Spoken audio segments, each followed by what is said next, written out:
अस्सलाम वालेकुम। आज हम लोगों ने मैंने आप लोगों को बताया था कि भाई तीन तरीके की हमारे पास स्टाइल शीट होती है। तीन तरीकेकार होते हैं जिससे जिससे हम लोग क्या कर सकते हैं, अपने पेज पे स्टाइलिंग कर सकते हैं। सही है। और फिर मैंने इसके अलावा मैंने सीएसएस भी बताया था। सीएसएस क्या होता है? Cascading style sheet. और इसका सिंटेक्स होता था सिलेक्टर, कर्ली ब्रैकेट से बॉडी स्टार्ट, कर्ली ब्रैकेट पे बॉडी क्लोज, और ये पूरा हमारे पास डिक्लेरेशन कहलाती थी। और इसके अंदर हम लोग क्या कर रहे होते थे, प्रॉपर्टीज और कॉलन पास करके उसकी वैल्यू और टर्मिनेटर। ठीक है, ये हमारे पास क्या होता था, ये सीएसएस कहलाती थी। ठीक है। और सीएसएस को कहाँ यूज कर सकते थे हम लोग? तीन तरीकेकार से यूज कर सकते थे। पहला तरीका, जिसको हम लोग टाइप भी कह रहे हैं, ठीक है, पहला तरीकेकार था हमारे पास इनलाइन। इनलाइन से मुराद ये है कि हम किसी भी एलिमेंट में, फॉर एग्जाम्पल अगर मेरे पास पैराग्राफ का एलिमेंट है या मेरे पास H1 का एलिमेंट है, इनको मैं एलिमेंट कहूंगा ना, तो इसके अंदर हम लोग क्या यूज करते थे, स्टाइल का एट्रीब्यूट लेता था मैं। Style is equal to inverted commas के अंदर उसकी प्रॉपर्टी और उसकी वैल्यू। ठीक है, तो ये मेरे पास एट्रीब्यूट इनलाइन कहलाती थी है। सही है। दूसरा टाइप था हमारे पास हेड के टैग के अंदर हम लोग क्या लेते थे, स्टाइल का टैग लेते थे। स्टाइल का टैग लेते थे और सारी की सारी सीएसएस इसके अंदर यूज करते थे। तो ये हमारे पास क्या कहलाता था, इंटरनल सीएसएस। तीसरा तरीकेकार है अब हमारे पास, और वो तरीकेकार क्या कहलाता है, एक्सटर्नल सीएसएस। और एक्सटर्नल सीएसएस के फायदे बताता हूँ, इसको किस तरीके से यूज करना है, ये सारी चीजें बताता हूँ। ठीक है, लेकिन इसको बताने के लिए मैंने क्या करना पड़ेगा, कुछ ड्राइंग परफॉर्म करके आपको समझाना पड़ेगा। ठीक है, तो मैं वीडियो को थोड़ा पॉज कर रहा हूँ ताकि मैं वो ड्रॉ कर सकूँ।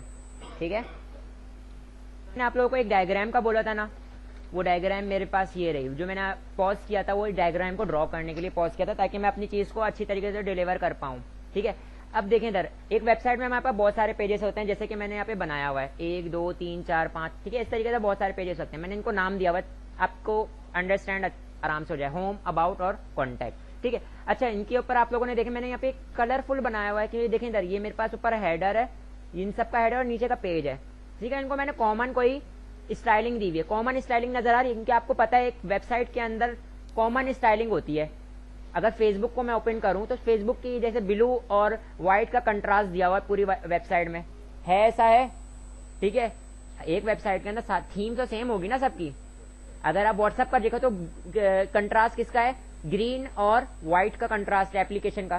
सारे पेजेस, होम पे जाओ, मैसेज पे जाओ या कॉन्टेक्ट पे, स्टेटस पे जाओ या कॉल्स पे जाओ, सब पे आपके पास क्या मिलेगा, सेम थीम मिलेगा।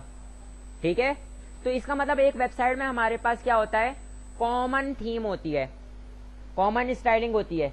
तो अब अगर मैंने सेम काम यहाँ पे भी करना है, यहाँ पे भी करना है, यहाँ पे भी करना है, सबकी स्टाइलिंग करनी है, तो अगर मैं इंटरनल करूंगा या मैं क्या करता हूं, इनलाइन स्टाइलिंग करता हूं।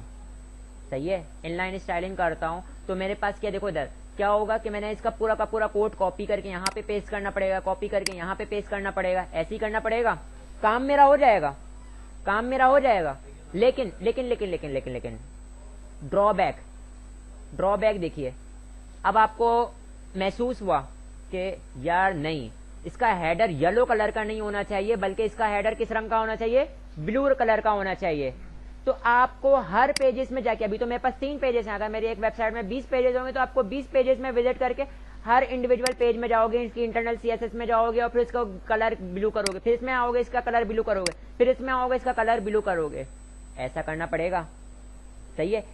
अगर मैंने इंटरनल या इनलाइन की जगह पे मैंने क्या यूज किया हो, एक अलग से एक फाइल बनाई हुई हो और सारी स्टाइलिंग उसके अंदर की हुई हो, और उस फाइल को मैंने क्या किया हुआ, हर पेज पे लिंक किया हुआ हो। तो लिंक कराने से क्या होता है, ये हमारी जो एक्सटर्नल फाइल होती है ना, उसका जितना भी डाटा होता है, लिंक कराने से मेरे पेज पे अवेलेबल हो जाता है।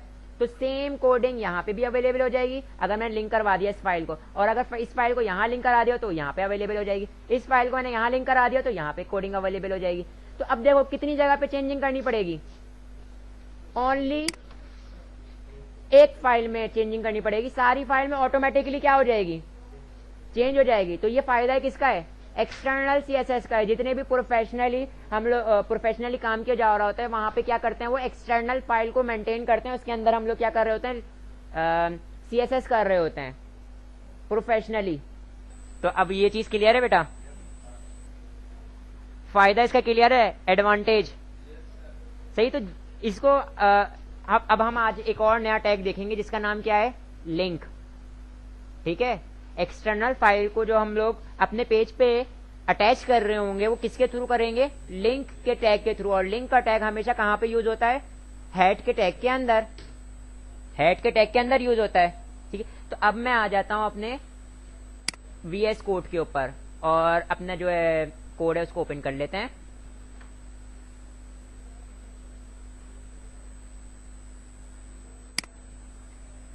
यहां पर मैं आता हूं, हमारा लास्ट क्लास में हम लोग काम कहां कर रहे थे, डॉल्मेन के अंदर ना। तो डॉल्मेन को मैंने सिलेक्ट किया, इसको ओपन कर लिया, फोल्डर मेरे पास ओपन हो गया जिसके अंदर मेरे पास क्या हुआ है, ये देखें इधर मैंने यहाँ पे CSS करवाई थी, इनलाइन CSS हुई हुई है और इनलाइन CSS भी हुई हुई है और इंटरनल CSS भी हुई हुई है। आज हम लोग क्या करने जा रहे हैं, एक्सटर्नल CSS। तो मैं देखो एक्सटर्नल CSS को समझाने के लिए मैं एक फोल्डर बना लेता हूँ, एक फोल्डर बना लेता हूँ ताकि ये काम थोड़ा सेपरेट हो जाएगा। मैं यहाँ पे नाम रख देता हूँ किसका, पेजेस का। और इस पेजेस के अंदर मैं क्या करता हूँ, तीन पेजेस ले लेता हूँ, होम, अबाउट और कॉन्टेक्ट का। ठीक है, तो यहाँ पे मैं ले रहा हूँ home.html, फिर उसके बाद about.html, फिर उसके बाद contact.html। होम पर आता हूं, ये वाले होम को क्लोज कर दे रहा हूं मैं। ठीक है, होम पर आता हूं, होम पर आने के बाद मैं बेसिक कोड जनरेट हो गया, यहां पर भी आता हूं, एक्सप्लेनेशन मार्क और एंटर कर दिया, बेसिक कोड जनरेट। यहां पर भी आता हूं, एक्सप्लेनेशन मार्क और एंटर, मेरे पास बेसिक कोड जनरेट, या मैं HTML5 लिख के भी एंटर कर सकता हूं। ठीक है, बेसिक कोड जनरेट हो गया तीनों में। ठीक है, अब मैंने एक और फाइल लेनी है यहाँ पे और उसका नाम मैं क्या रख रहा हूं, style.css। अब देखो इधर ये मेरे पास क्या है, स्टाइलिंग की फाइल है ना, तो इसका देखो उसकी एक्सटेंशन क्या होगी, .css, मतलब कास्केडिंग स्टाइल शीट। ठीक है, और ये वो एक्सटर्नल फाइल कहलाएगी जहां पे हम लोग सारा काम करेंगे। देखो एक पूरी फाइल है ना, सही है। अब मैंने यहाँ पे कोई स्टाइल का टैग लेने की जरूरत नहीं है, डायरेक्ट हम CSS लिख रहे होंगे, मतलब सिलेक्टर का नाम और कर्ली ब्रैकेट से डिक्लेरेशन ब्लॉक जो पूरा होता है वो लिख देंगे CSS। यहाँ पे डायरेक्ट CSS हो रहा होगा, बात क्लियर है। अब मैं यहाँ पर आने के बाद मैं क्या करता हूँ, होम के अंदर देखिए कुछ कॉमन डाटा तीनों पेजेस में ले लेते हैं, कुछ कॉमन डाटा तीनों पेजेस में ले लेते हैं। फॉर एग्जाम्पल मैं वो कॉमन डाटा क्या ले रहा हूं, मैं एक हेडिंग ले लेता हूं, हेडिंग ले लेता हूं, यहां पे मैं क्या लिख लेता हूं, होम, और इसको मैंने कॉपी किया। इसी तरीके से अबाउट में आने के बाद अबाउट में पेस्ट कर दिया और यहाँ पे होम की जगह क्या आ जाएगा, अबाउट, और इसको मैंने सेव किया। कॉन्टेक्ट में आने के बाद मैंने यहाँ पे पेस्ट कर दिया और होम के बजाय क्या आ जाएगा, कॉन्टेक्ट, और इसको भी मैंने सेव कर लिया। तीनों पेज पे कॉमन डाटा मेरे खोल लेते हैं, मेरे पास तीनों पेज पे कॉमन डाटा मौजूद है, सही है। अब मैं ये चाह रहा हूं कि इसकी स्टाइलिंग करूं ना, मैं किसकी, H1 की स्टाइलिंग करूं, जो भी स्टाइलिंग करूं एक बार करूं और वो सारे सब पर साइमल्टेनियसली अप्लाई हो जाए। ठीक है,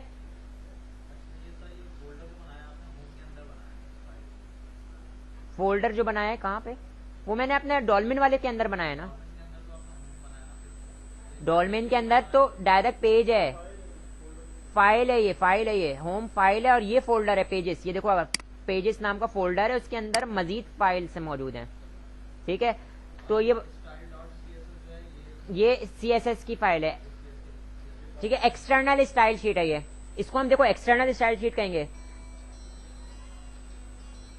यहाँ पे देखें, अब हम लोगों ने क्या करना है, मैंने तीनों पेज पे मैंने कोई कॉमन डाटा ले लिया कि मैंने फॉर एग्जांपल अभी तो हम लोगों ने लेआउट नहीं बनाया ना, अगर मेरे पास लेआउट बना होता तो इसकी कॉमन स्टाइलिंग कहाँ पे, अगर मैंने देखो इंटरनल स्टाइलिंग करूंगा तो हर पेजेस पे मैंने चेंजिंग करनी पड़ जाएगी। अगर फॉर एग्जांपल इन केस मेरे को चेंज करना पड़ गया तो मैं सारी स्टाइलिंग कहाँ कर रहा हूँ, यहाँ पर आता हूँ। यहाँ पर आने के बाद मैं क्या लिखता हूँ, H1। ठीक है, क्योंकि अभी तक के हम लोगों ने एक ही सिलेक्टर देखा है कि हम लोग टैग के नेम के थ्रू उसको सिलेक्ट कर लें। ठीक है, तो यहाँ पर आने के बाद मैं क्या करता हूँ, कलर, और कलर मैं दे देता हूँ इसको क्या, रेड। ठीक है, कलर दे दिया मैंने रेड, और फॉन्ट फैमिली मैंने इसको दे देता हूं ये वाली। ठीक है, सेव किया और सेव करने के बाद बस ये चीज मैंने 2 चीजें मैंने दे दी। अब देखो इधर मैं अपने होम को भी रन कर रहा हूं, सबको रन कर रहा हूं, क्या कुछ आउटपुट आएगा? हाँ भाई, आउटपुट आएगा? अगर नहीं आएगा तो क्यों नहीं आएगा?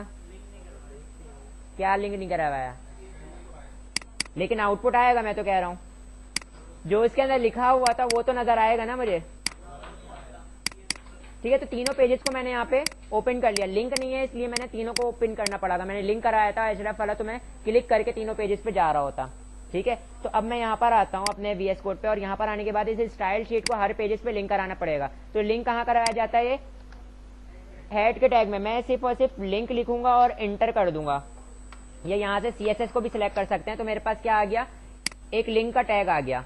ठीक है, लिंक का टैग आ गया। यहाँ पे हमारे पास REL मतलब रिलेशन क्या है? देखो लिंक हमारे पास किस किस्म की, क्या कैसी फाइल को लिंक कराना चाह रहे हो? कोई स्क्रिप्ट की फाइल है, देखो हम जावा स्क्रिप्ट की फाइल को भी लिंक कराते हैं, जावा स्क्रिप्ट की भी एक्सटर्नल फाइल होती है। कैसी फाइल है? फाइल का डाटा किस किस्म का डाटा लेकर आ रही है? तो यहाँ पे मैं क्या बता दे रहा हूँ, एक स्टाइल शीट है। ठीक है, फिर उसके बाद आपने बता दिया अच्छा चलो ठीक है, स्टाइल शीट लेकर आ रही है ना, उसका एड्रेस पास कर दो। तो यहाँ पे मेरे पास बाय डिफॉल्ट एक एड्रेस पास हुआ हुआ है। अगर आपके पास बाय डिफॉल्ट नहीं आ रहा होता ये एड्रेस, तो आप कंट्रोल स्पेस करते, आपके पास फोल्डर के अंदर जितनी भी फाइल्स होती सारी की सारी नजर आ रही होती। सही है, वही चीज है। अगर आप लोगों ने फोल्डर से बाहर कोई फाइल पड़ी हुई तो डॉट डॉट लगाओगे, फोल्डर से बाहर आ जाओगे। ठीक है, तो यहाँ पे मैं स्टाइल शीट को सिलेक्ट कर लेता हूँ। तो अब मेरे पास क्या हो गया? स्टाइल शीट लिंक हो गई मेरे कौन से पेज पे?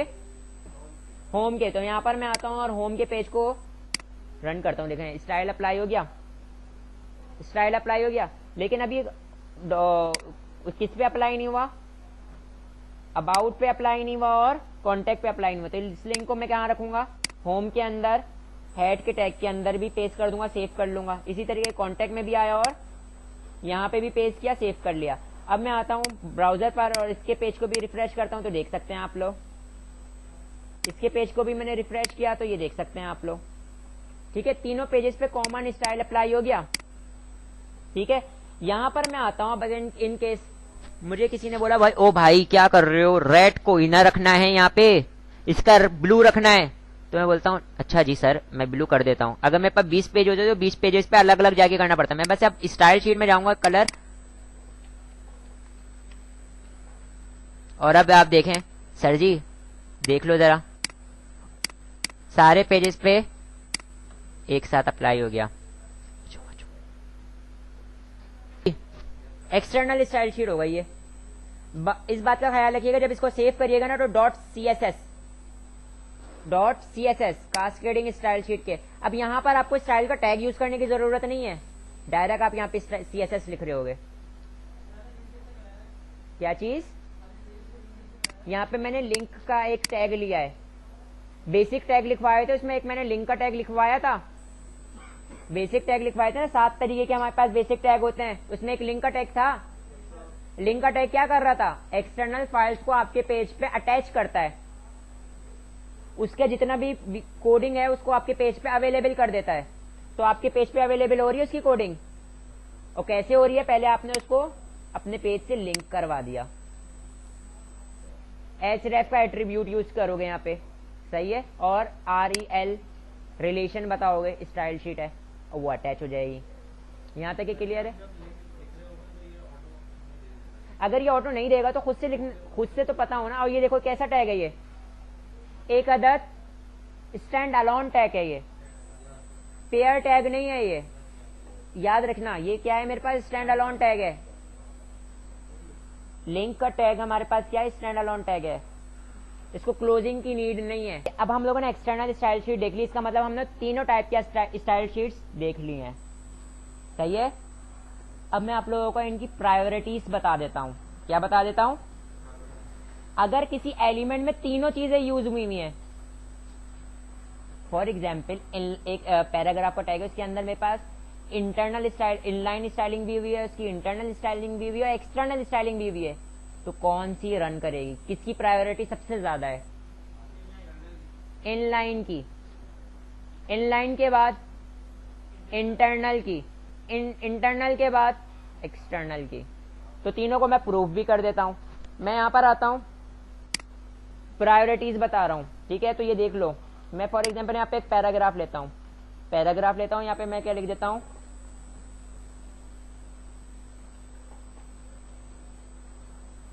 माई नेम इज अली अहमद, ठीक है।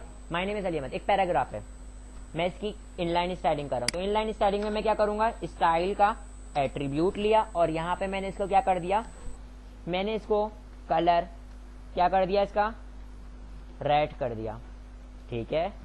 ये क्या कौन सी स्टाइलिंग कहलाएगी, इनलाइन स्टाइलिंग। इसी तरीके से मैं यहां पर आया हेड के टैग के अंदर और स्टाइल का टैग लिया, स्टाइल के टैग में मैंने पैराग्राफ को सिलेक्ट किया, पैराग्राफ के अंदर मैं क्या कर दूंगा, कलर, और कलर में क्या कर दूंगा, ग्रीन। तो देखो इधर पैराग्राफ ही के ऊपर मैंने रेड कलर भी असाइन किया, ग्रीन कलर भी असाइन किया। पहला तरीकेकार क्या था, इनलाइन, दूसरा तरीकेकार क्या था, इंटरनल, ठीक है। और अब तीसरा तरीकेकार क्या कर रहा हूं, यहां पर जाने के बाद पैराग्राफ ले रहा हूं, पैराग्राफ के अंदर मैं क्या कर दे रहा हूं, कलर, और कलर को मैं क्या दे रहा हूं, येलो, ठीक है। तो अब आप जब मैं होम को रन करूंगा तो उस पर जो पैराग्राफ लिखा हुआ आ रहा होगा उस पर कौन सा कलर असाइन होना चाहिए, उसका टेक्स्ट कलर क्या हो जाना चाहिए, रेड, ग्रीन या येलो, क्योंकि मैंने तीनों चीजें एक ही एलिमेंट पे अप्लाई की हुई है ना। तो फर्स्ट प्रायोरिटी किसकी है, इनलाइन की है, तो इसका मतलब रेड कलर का नजर आ रहा होगा। यहां पर मैं आता हूं होम पे, होम को रिफ्रेश करता हूं, रेड नजर आ रहा है आपके सामने, तो इसका मतलब फर्स्ट प्रायोरिटी किसकी हुई, इनलाइन स्टाइलिंग। अगर किसी एलिमेंट में तीनों चीजें यूज हुई है तो इनलाइन की प्रायोरिटी ज्यादा है, पहले नजर आ रही होगी। अब सेकंड, मैं इनलाइन को हटा देता हूं, मैं इनलाइन को हटा दिया, तो अब किसकी प्रायोरिटी है, क्योंकि अब मेरे पास इंटरनल है और एक्सटर्नल है, इंटरनल रह गई और एक्सटर्नल रह गई, तो इसका मतलब अब कौन सी प्रायोरिटी ज्यादा है, इंटरनल। तो यहां पर मैं आता हूं और इसको रिफ्रेश करता हूं, किस रंग की हो जानी चाहिए, ग्रीन हो गई। एट दी एंड मैं यहां से इसको हटाता हूं और अब किसकी प्रायोरिटी, जाहिर सी बात है कौन बचा, एक्सटर्नल। तो अब इसकी प्रायोरिटी क्या हो गई, एक्सटर्नल, और वो क्या हो जाएगा, येलो।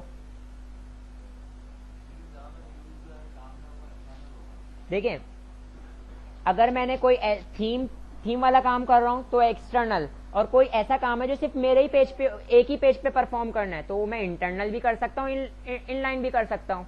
बहुत से काम ऐसे ही होते हैं ना कि वो स्टाइलिंग सिर्फ और सिर्फ इसी पेज पे होगी, इसके अलावा कहीं और नहीं होगी, तो मैं इंटरनल या एक्सटर्नल, इनलाइन या एक्सटर्नल कर सकता हूँ। लेकिन commonly through out the page मैंने क्या करना है, थ्रू आउट द पेजेस मैंने कोई चीज कॉमन रखनी है, तो we should go for a external styling. अच्छी तरीके से क्लियर है ये। Now the time to move on selectors, type of selectors. We have 4 types of selectors. हम 4 तरीके से एलिमेंट को सिलेक्ट कर सकते हैं। कितने तरीकेकार से, 4 तरीकेकार हैं कि जिनके थ्रू हम लोग क्या कर सकते हैं, HTML के पेज पे से किसी एलिमेंट को सिलेक्ट कर सकते हैं।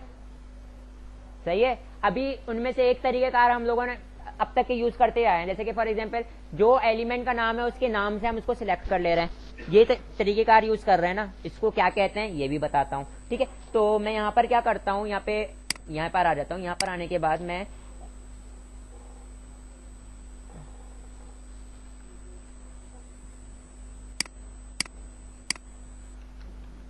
मैंने क्या कर लिया, यहां पर कमेंट कर ले रहा हूं, ठीक है। यहां पे मैं लिख के दिखा दूं आपको। तो यहां पे मैं बोल रहा हूं भाई, type of selector, types of selector we have, we have 4 types. देखो मैं यहां पे क्या कर दे रहा हूं, 4 types of selectors.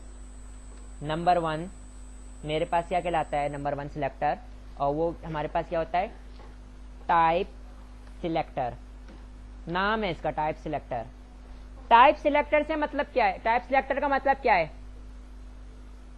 Type selector का मतलब ये है, नहीं, टाइप सिलेक्टर का मतलब ये है कि जो एलिमेंट है उसको एलिमेंट के नेम से सिलेक्ट कर रहे हैं, जैसा कि अभी तक के हम लोग करते चले आए हैं। फॉर एग्जाम्पल पैराग्राफ है तो मैं पी के ना, पैराग्राफ का टैग है ना, तो पी को मैं सिलेक्ट कर लूंगा। बात क्लियर है। तो ये मेरे पास टाइप सिलेक्टर कहलाएगा। या अगर मेरे पास H1 है तो उसको मैंने H1 के नाम से सिलेक्ट कर लिया CSS के अंदर, तो मेरे पास वो टाइप सिलेक्टर कहलाएगा। ठीक है, तो मैं इसको बोलता हूँ element select by element name. तो मैं यहाँ पे सिलेक्ट बाय एलिमेंट नेम, मैं एलिमेंट नेम लिख देता हूँ, एलिमेंट नेम। बेटा इधर देखें, सबसे पहला सिलेक्टर था हमारे पास टाइप सिलेक्टर। ठीक है, एलिमेंट के नेम से हम सिलेक्ट कर सकते हैं। दूसरा तरीकेकार क्या था हमारे पास, आईडी सिलेक्टर। आईडी सिलेक्टर देखें इधर, आईडी सिलेक्टर मैंने लिखवाया है। ठीक है, आईडी सिलेक्टर मैंने लिखवाया, इसको मैं परफॉर्म करके दिखाने वाला हूं।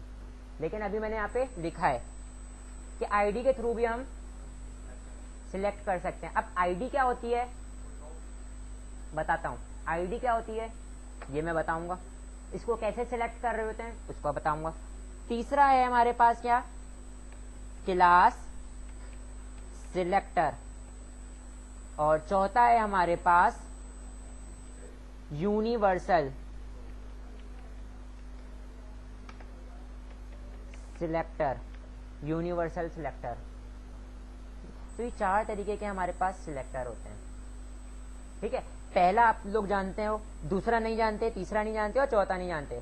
अब दूसरे की बारी, मैं एक एक करके, पहले वाले को छोड़ के अब एक एक करके मैं क्या कर रहा हूं, सबको डिफाइन कर रहा हूं। ठीक है, आईडी सिलेक्टर क्या होता है, मैं किसी एलिमेंट को एक एट्रीब्यूट होता है आईडी नाम का, सही है, वो मैं असाइन कर देता हूं। फॉर एग्जाम्पल मैं यहां पर आ रहा हूं और यहां पर आने के बाद मैं क्या करता हूं, एक अदर मैं बोल्ड का टैग ले रहा हूं और बोल्ड के टैग में मैंने लिख दिया हेलो। ठीक है, और यहां पर मैं क्या कर दे रहा हूं, एक अदर आईडी असाइन कर दे रहा हूं। देखो आईडी एक एट्रीब्यूट मौजूद है, जरा देखो इसके नीचे एक लाइन लिखी हुई है, डिफाइन अ यूनिक आइडेंटिफायर। ये क्या कर रहा होता है, ये एक ऐसा एट्रीब्यूट होता है जो आप एलिमेंट के अंदर यूज कर रहे होते हो। ठीक है, ताकि आप लोग क्या कर सको, उस एलिमेंट को यूनिकली सिलेक्ट कर सको। ठीक है, आपने जो एक एलिमेंट को अगर आप एक आईडी असाइन कर दोगे, फॉर एग्जांपल एक आईडी आपने ले ली, ए लिख लिया, सही है, तो अब पूरे डॉक्यूमेंट में ए नाम का दूसरा कोई क्या कहते हैं आईडी आप असाइन नहीं करोगे। ठीक है, तो आप इसकी स्टाइलिंग, यूनिक को ये स्टाइलिंग देनी है ना, सही है, तो आप किसके थ्रू दे सकते हो, आईडी सिलेक्टर के थ्रू दे सकते हो, मगर उसके लिए पहले आपने एलिमेंट के अंदर आईडी का एक एट्रीब्यूट यूज करना पड़ेगा, और उस एट्रीब्यूट का नाम कोई भी हो सकता है। जैसे ए लिखा है मैंने, आप ABC लिख सकते हैं, कुछ भी लिख सकते हैं। बात क्लियर है? हाँ,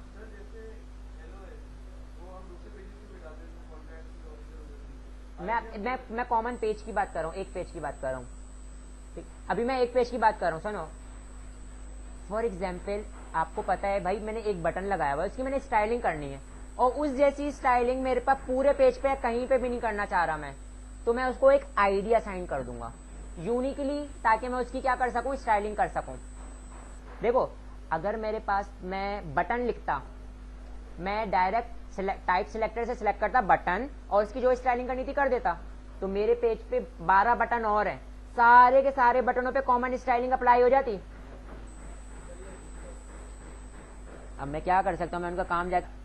तो अगर मैंने अपने पेज पे कोई चीज यूनिकली क्या करना है, सिलेक्ट करना है, उसकी स्टाइलिंग करना चाहता हूं, तो मैं यहाँ पे आईडी असाइन कर दूंगा, सही है। फिर उस जैसा काम पूरे पेज पे अगर नहीं करना, तो मैंने आईडी के थ्रू उस एलिमेंट को सिलेक्ट करके असाइन कर सकता हूँ।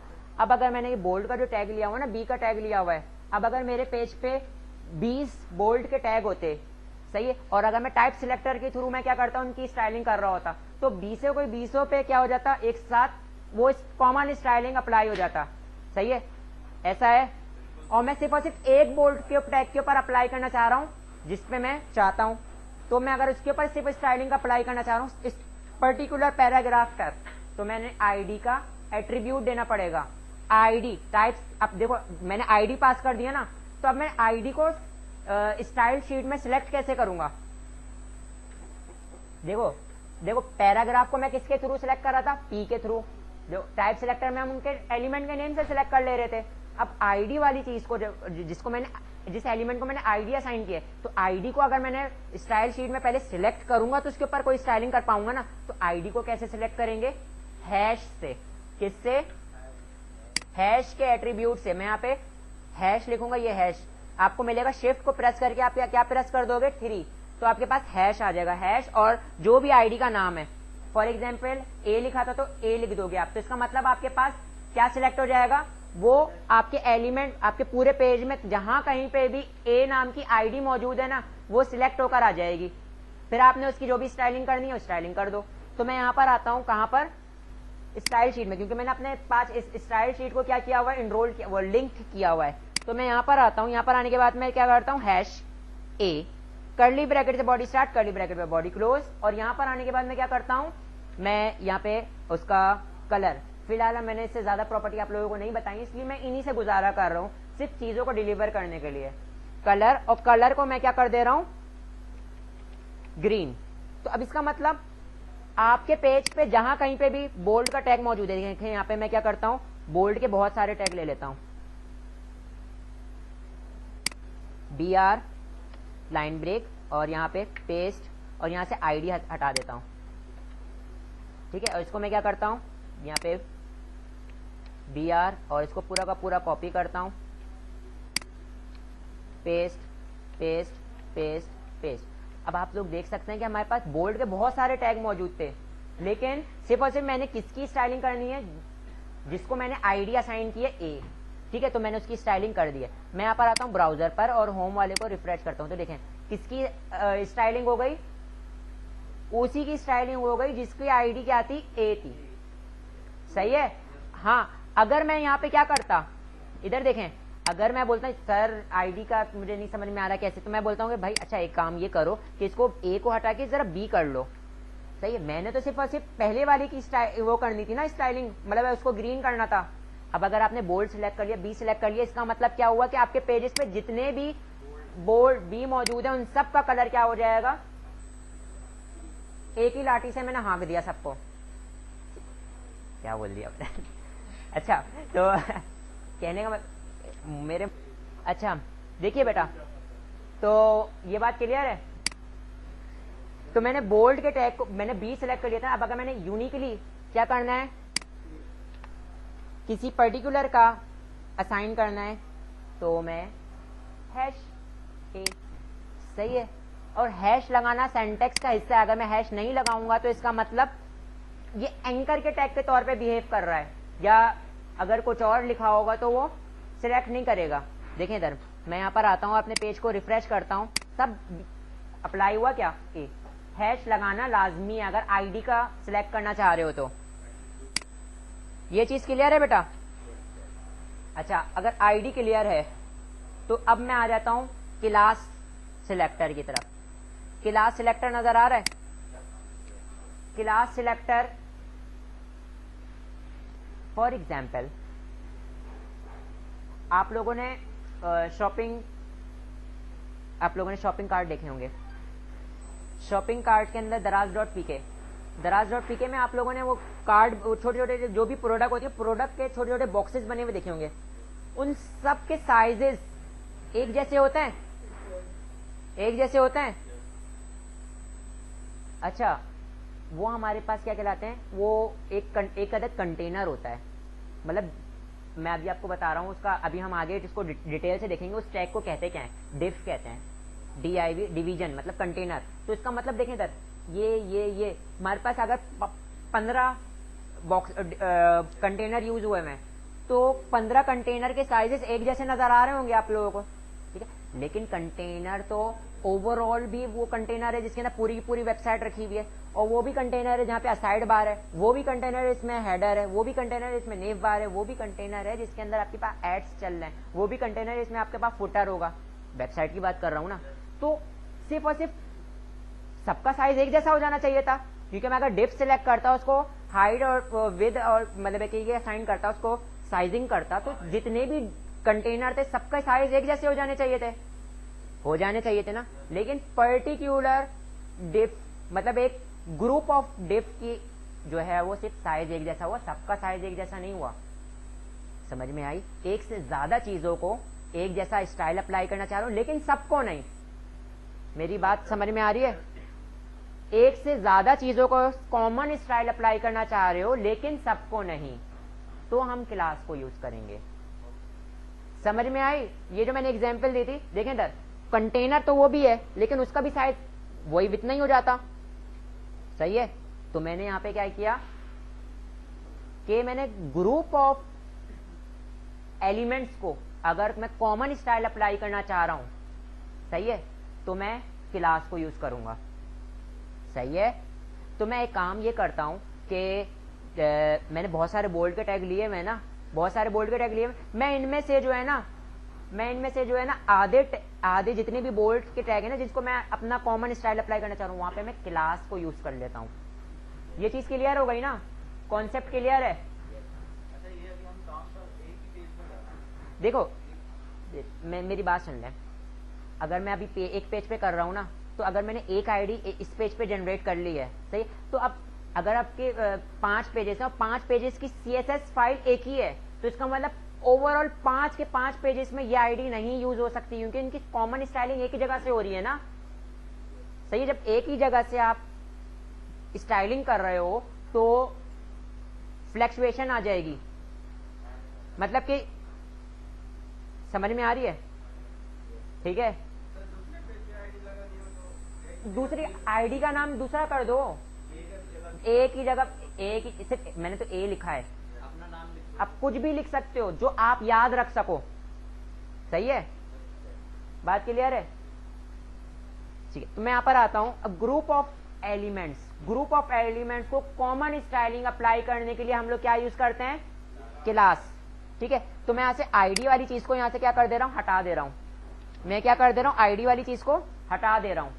वजह क्या है आईडी वाली चीज को हटाने की? ताकि हम लोग क्लास को आराम से समझ सकें, क्योंकि आउटपुट जब आ रहा होगा तो हम लोग कॉन्फ्लिक्ट ना कर जाएं कि यार ये सही है, बहुत से लोगों को कंफ्यूजन होता है। अब सारे के सारे बोल्ड हैं, अगर मैं आउटपुट पर आता हूं, आउटपुट को मैं रिफ्रेश करता हूं, तो यहाँ पे मेरे पास सारे के सारे क्या नजर आ रहे हैं? नॉर्मल नजर आ रहे हैं। फॉर एग्जाम्पल इनमें से जो आखिरी के 3 है ना, आखिरी के 3 पे मैं कॉमन स्टाइलिंग रखना चाह रहा हूं, ठीक है। तो इसका मतलब मैंने जिस तरीके से आईडी का एट्रीब्यूट दिया था, तो यहां पे मैं इनके अंदर क्या यूज करूंगा? क्लास का एट्रीब्यूट यूज करूंगा, क्लास का एट्रीब्यूट यूज करूंगा, और क्लास के अंदर मैं क्या रख देता हूं? ए, ठीक है। अच्छा, अब एक और बात, अगर आईडी एक ए नाम की आ रही है और एक क्लास ए नाम की आ रही है, तो दोनों अलग अलग हैं, यूज हो सकता है, समझ में आई? लेकिन आईडी या क्लास दो नाम सेम नाम के नहीं हो सकती। अभी इस पर आता हूं ना, अभी क्लास पर आता हूं, अभी तो ये एट्रीब्यूट है। ये देखो, आईडी के लिए भी हम एट्रीब्यूट यूज कर रहे थे, किसी एलिमेंट पे अगर मैंने आईडी अप्लाई करनी है तो आईडी का एट्रीब्यूट, किसी एलिमेंट पे अगर क्लास अप्लाई करनी है तो क्लास का एट्रीब्यूट, और इन्वर्टेड कॉमास में उसका नाम। अच्छा, नेम के भी रूल्स हैं यहाँ पे।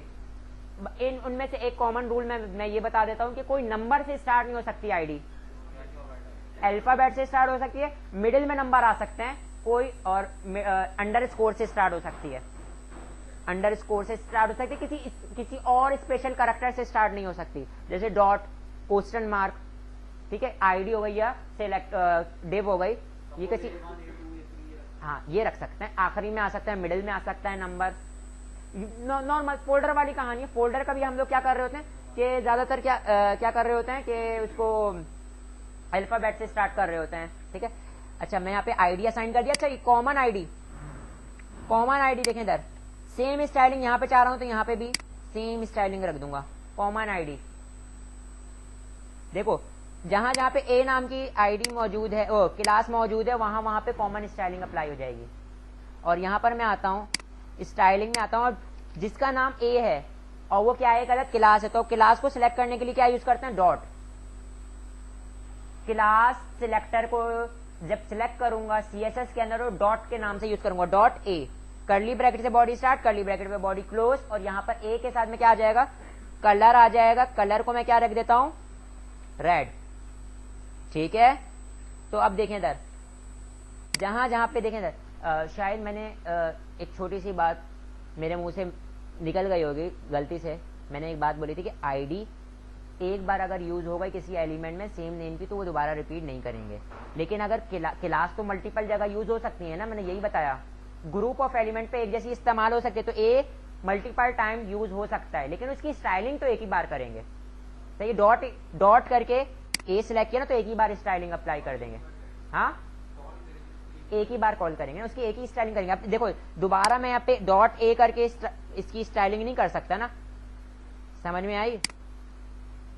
अब मैं यहाँ पर आता हूँ और सेव अपने प्रोडक्ट को सेव करने के बाद रिफ्रेश कर लेता हूँ, तो आप देख सकते हैं ग्रुप ऑफ एलिमेंट्स पे कॉमन स्टाइलिंग अप्लाई हो गई। सही है, ये चीज क्लियर है।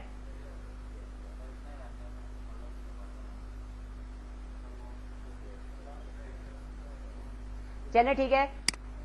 अच्छा लास्ट देख लो, एक आखिरी सिलेक्टर रह गया। देखो मैं इसको क्या कहता हूं, इसको हम किसके थ्रू सिलेक्ट कर रहे होते हैं, डॉट ए, डॉट के थ्रू सिलेक्ट कर रहे होते हैं। यूनिवर्सल सिलेक्टर, यूनिवर्सल सिलेक्टर से मुराद क्या है, जो ओवरऑल पेज पे मैं कॉमन काम करना चाह रहा हूं। फॉर एग्जाम्पल देखें, यूनिवर्सल सिलेक्टर से मुराद क्या है कि पूरे पेज पे एक साथ कोई बिहेवियर अप्लाई हो जाए, जैसे बैकग्राउंड कलर, फॉन्ट कलर पूरे पेज पे एक साथ अप्लाई हो जाए। तो उसके अगर मैंने यूनिवर्सल सिलेक्टर के वाला काम अगर मैं बॉडी को सिलेक्ट करके करता हूं, तो बॉडी पे जो मैं काम करूंगा वो भी पूरे पेज पर होगा। तो पूरे पेज पे जो मैं काम करना चाह रहा हूं वो यूनिवर्सल सिलेक्टर के थ्रू कर सकता हूं। और यूनिवर्सल सिलेक्टर को यूज करने के लिए हम लोग क्या यूज करेंगे, बस स्टैरिक, स्टैरिक को यूज करूंगा। इसका मतलब मैंने पूरे के पूरे पेज को सिलेक्ट कर लिया। स्टैरिक को मैं कहां लिखूंगा, सीएसएस में। तो मैं यहां पर आता हूं सीएसएस में। सीएसएस में आने के बाद एक मिनट, सीएसएस में आने के बाद मैं क्या करता हूं, स्टैरिक लिखता हूं, कर्ली ब्रैकेट से बॉडी स्टार्ट, कर्ली ब्रैकेट पे बॉडी क्लोज, और यहाँ पे मैं बैकग्राउंड कलर असाइन कर देता हूं। और मैं क्या रख रहा हूं, background colour for example yellow green, ठीक है। और यहाँ पर आके मैं क्या कर देता हूँ, रिफ्रेश करता हूँ। तो आप देखें पूरे के पूरे पेज का बिहेवियर क्या हो गया, पूरे पेज पे। यूनिवर्सल का मतलब क्या था, पूरे पेज के ऊपर जो कॉमन बिहेवियर रखना चाह रहा हूँ वो मैं यहाँ से रख सकता हूँ, ठीक है। हाँ ठीक है। तो मैंने हम लोगों ने आज सिलेक्टर्स को पूरा कंप्लीट कर लिया। 4 तरीके के सिलेक्टर्स हैं। टाइप सिलेक्टर, एलिमेंट के नेम से सिलेक्ट कर लो। आईडी सिलेक्टर है, मतलब है कि मैं आईडी का एट्रीब्यूट असाइन करूंगा, सीएसएस में उसको हैश के थ्रू सिलेक्ट कर लूंगा। क्लास सिलेक्टर, क्लास का एट्रीब्यूट असाइन करूंगा, सीएसएस में स्टाइल शीट में मैं डॉट के थ्रू उसको सिलेक्ट कर लूंगा। यूनिवर्सल सिलेक्टर कहीं असाइन करने की जरूरत नहीं है, डायरेक्ट सीएसएस में जाऊंगा, स्टैरिक के थ्रू उसको सिलेक्ट कर लूंगा और उसके ऊपर कॉमन बिहेवियर अप्लाई कर दूंगा जो पूरे पेज पे मैं कॉमन रखना चाह रहा हूँ। फॉर एग्जाम्पल बैकग्राउंड इमेज हो सकती है, कुछ भी हो सकता है, ठीक है।